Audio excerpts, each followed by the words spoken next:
मन में एक बहुत बड़ा सा सवाल आता है कि हम लोग एग्जाम के डे पे क्या पढ़ाई करें, what to study on the examination day, कितने बजे उठे। तो पहली बात तो बेटा, आप लोगों का जो एग्जाम है 10 बजे होता है, आपको सेंटर पे बाय एनी कॉस्ट 9:15 तक पहुंचना होता है, ठीक है। आपको वो टाइम रखना है आपके सेंटर के लिए।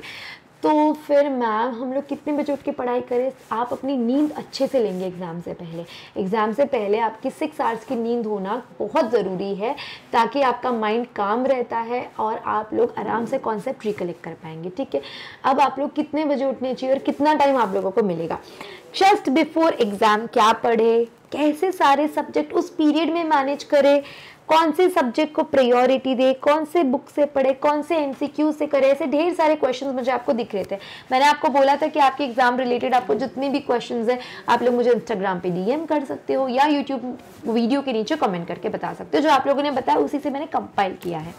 तो एग्जाम के दिन मान लो आप उठ जाते हो सुबह 5 बजे या 6 बजे, तो आपके पास 2 घंटा अप्रोक्सीमेटली, मैं ऐसे मान के चल रही हूँ कि 2 से 3 घंटा आप लोगों के पास है पढ़ने के लिए, ठीक है। Just before exam 2 to 3 hours you have to study. अब इसमें कौन से सब्जेक्ट पढ़े हम लोग, कैसे सारे सब्जेक्ट मैनेज करें? सारे सब्जेक्ट मैनेज ही नहीं करना है बेटा, इसके अंदर आप सिर्फ पेपर नंबर 1 और 2 पढ़ोगे। क्या बात करो? यस बेटा, आप लोग उसके प्रीवियस नाइट भले ही पेपर नंबर 3 और 4 पढ़ के सो जाओ, कोई प्रॉब्लम नहीं है, लेकिन एग्जाम के दिन सुबह उठने के बाद आपके पास 2 से 3 घंटे मुझे डेडिकेटेडली चाहिए। किसके लिए बेटा? मैम हम सब रात में ही पढ़ के सोए, ये भी कर सकते हो आप। एग्जाम के लास्ट 2-3 आवर्स की प्रिपरेशन है। ऐसे भी कर सकते हो कि आप सोए 2 बजे हो और आपने सोचा डायरेक्टली हम उठेंगे, मम्मी पापा का आशीर्वाद लेंगे, भगवान का आशीर्वाद लेंगे और डायरेक्टली एग्जाम देने जाएंगे, तो कोई प्रॉब्लम नहीं है। लास्ट 2-3 आवर्स में क्या पढ़ना है, आपकी आखिरी पढ़ाई क्या रहनी चाहिए, मैं वो समझा रही हूँ। तो आप लोगों को पेपर नंबर 1 और 2 ही पढ़ना है, सिर्फ पेपर नंबर 1 और 2 का। फिर क्या क्या पढ़े, कौन सी बुक से पढ़े बेटा? आप लोगों की जो भी समरी बुक्स होगी उससे पढ़ना, पूरा कंटेंट तो नहीं पढ़ पाओगे, तो आप लोगों को क्या करना है, आपकी समरी बुक से पढ़ना है। एमसीक्यूज क्या करें बेटा? आखिरी के 2-3 घंटे में कोई एमसीक्यूज नहीं किए जा सकते। मैम हमने कुछ इंपॉर्टेंट एमसीक्यूज मार्क करके रखे जो हमको लर्न करने, वो बात अलग है, वो कितने होंगे, 10, 15, 20 हो सकते हैं मैक्सिमम में। लेकिन आप लोगों को आपकी समरी से पढ़ना है। इनफैक्ट आपको ध्यान देना है कॉन्सेप्ट पे, ना कि एमसीक्यूज पे, क्योंकि 2-3 घंटे में आप जितने ज़्यादा आपके अकाउंट्स के कॉन्सेप्ट, लॉ के कॉन्सेप्ट, बिजनेस कम्युनिकेशन के कॉन्सेप्ट रिवाइज कर लोगे, उतना आप लोगों के लिए बेटर है। Don't fall for MCQs, even don't pick up any kind of new study material. नया स्टडी मटेरियल मत उठाओ, जो स्टडी मटेरियल आपके पास है वो उठाओ। आप लोग ऑलरेडी आई सपोज मेरे साथ 600 AEC के साथ 600 MCQs का एक सेशन कर चुके होंगे जो LDR वाले हम लोगों ने दिए थे, राइट। उसके बाद आप लोगों को सिर्फ आपके ये 2 सब्जेक्ट्स की पढ़ाई करनी है, जिसके अंदर आप कॉन्सेप्ट करेंगे, अगर कहीं पे फॉर्मूला इन्वॉल्व है तो आप फॉर्मूला करेंगे, दैट्स इट। बहुत प्रेशर लेने का नहीं। लास्ट की 2-3 आवर्स आप जितना शांत दिमाग से पढ़ाई करेंगे आपके लिए उतना बेटर है।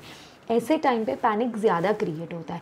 ऐसे टाइम पे हमसे होता है कि बस हाँ हम पेजेस फ्लिप कर रहे हैं, आधी घंटा मैथ्स देखेंगे, आधी घंटा स्टार्ट देखेंगे, बेटा कॉन्फिडेंस कम हो जाता है जितना ज़्यादा आपसे फ्लिपिंग का काम करते हो। तो ऐसे टाइम पे कम पढ़ो लेकिन अच्छे से पढ़ो। कौन सी चीज़ पढ़े मैम, जिसमें कॉन्फिडेंस है या जिसमें नहीं? बेटा जिसमें कॉन्फिडेंस है वो वाली चीज़ पढ़ो। जो आपको लगता है कि हाँ ये रिवाइज करना ज़रूरी है, मुझे इसमें कॉन्फिडेंस मिलता है, मुझे इससे मोटिवेशन मिलता है, इससे पॉजिटिव मिलता है, वो वाला चीज़ करेंगे। जो चीज़ का डर लगता है अब वो चीज़ मत उठाओ, वो टाइम चला गया, दैट इज़ गॉन। मैं बात कर रही हूँ एग्ज़ाम के दिन, वो बहुत प्रेशियस होता है। जस्ट बिफोर एग्ज़ाम ये भी ध्यान रखना कि आप लोग बहुत प्रेशर नहीं लेंगे। आई डोंट वॉन्ट मैम कुछ पढ़ाई नहीं हो रही, आई एम कम्प्लीटली ओके, कुछ मत पढ़ो। 10-15 मतलब इसे आप क्या बोलते हैं, फ़नी रील्स देख लो, फ़नी शॉर्ट्स देख लो, फ़नी सीन देख लो मूवी का, कोई प्रॉब्लम नहीं है। घर वालों से 10 मिनट बैठ के बात कर लो, अगर पॉजिटिव इन्वायरमेंट है तो कोई इशू नहीं है। मंदिर जाके आओ आसपास का, कोई प्रॉब्लम नहीं है, बट प्रेशर मत लो। जब भी ऐसे लगे मैम अब पढ़ाई नहीं होती है हमसे एग्जाम से, को दो कैटेगरी ऑफ स्टूडेंट होते हैं। कोई ऐसे कैटेगरी ऑफ स्टूडेंट भी होते हैं जिनसे ना एग्जाम के टाइम बिल्कुल ही पढ़ाई नहीं होती है, आई एम ओके, कर लिया अपन ने 13 तारीख तक जितना पढ़ना था। कुछ ऐसे कैटेगरी ऑफ स्टूडेंट्स होते हैं जैसे कि मैं होती हूँ, मैं एग्जामिनेशन हॉल तक पढ़ती हूँ, मतलब जब तक बेल नहीं बजता एग्जामिनेशन हॉल में जाके बैठेंगे मैं तब तक पढ़ती थी, क्योंकि मुझे ऐसे लगता था कि मैं पढ़ लूँ, मेरे पास टाइम है। तो आप कौन से कैटेगरी में बिलोंग करते हो उस पर डिपेंड करता है। तो आपके पास लेकिन इतना याद रखना 2-3 घंटा ही सुबह का अपने को ढंग से पढ़ना है। उसके बाद आप बहुत ही पैनिक मत हो जाना कि नहीं पढ़ना ही, एग्जाम में जाने तक पढ़ना है। मुझे ऐसे लगता है कि जो मैं कर चुकी हूँ वो करने की ज़रूरत नहीं है, उससे कई बार पैनिक भी क्रिएट होता है। कई बार मेरे भी रॉन्ग डिसीजन हुए करते थे मेरे एज ए स्टूडेंट के टाइम पे, इसलिए मैं आपको समझाने की कोशिश करी कि आपको इतना कुछ करने की ज़रूरत नहीं है। आपको बस इतना लेकिन ध्यान रखना है कि आपको एक बार पेपर 1 और 2 ठीक से रिवाइज करके जाना है। कॉन्सेप्ट रिवाइज करो, फॉर्मूला जहाँ इन्वॉल्व है अकाउंट्स में वो रिवाइज कर लो, फॉर्मेट कहीं इन्वॉल्व है तो आप वो रिवाइज कर लो, और उसी तरीके से आप पढ़ेंगे। That is to be studied in the last few hours, 2 to 3 hours। मैं ऑलरेडी आप लोगों के साथ बहुत सारे वीडियो बना चुकी हूँ कि 1.5 घंटे में क्या करना है, 6 घंटे में क्या करना है। अब जस्ट बिफोर एग्जाम डे पे आप लोगों ने क्या करना चाहिए, 2-3 घंटे ही हमारे पास अवेलेबल है, क्या करना चाहिए। मैंने एक और वीडियो भी बनाया बेटा एग्जाम के ब्रेक में क्या करना चाहिए, क्योंकि 3 और 4 तो हमने नहीं पढ़ा है, 3 और 4 कैसे 2 घंटे में मैनेज करना चाहिए, उसके लिए वो वीडियो भी ज़रूर देखेंगे। OMR शीट से रिलेटेड मैंने वीडियो बनाया, इंस्ट्रक्शन से रिलेटेड वीडियो बनाया, चेकलिस्ट वाला वीडियो बनाया, मतलब मैंने पूरा आप लोगों के लिए डेडिकेट करके रखा। एग्जाम होने तक मैं आप लोगों के साथ हूँ और एग्जाम के बाद भी मैं आप लोगों के साथ हूँ और हम लोग डिस्कस करेंगे। AAC का टीम लेकर आएगा आप लोगों के लिए आंसर की, सो मेक श्योर आप वो भी आंसर की ज़रूर देखेंगे after your exam gets completed after 4 PM। उसके लिए आप हमारे व्हाट्सएप कम्युनिटी पे एडेड रहो ताकि हम अपडेट आपको देते रहेंगे। सो आई होप आपका पढ़ाई बहुत अच्छे से हो गया। All the very best and don't worry at all, बिल्कुल पैनिक नहीं करेंगे। मेरा एक लास्ट मोमेंट टिप का वीडियो ज़रूर देख के जाएंगे before giving your examination. Lots of love everyone, keep studying, bye bye.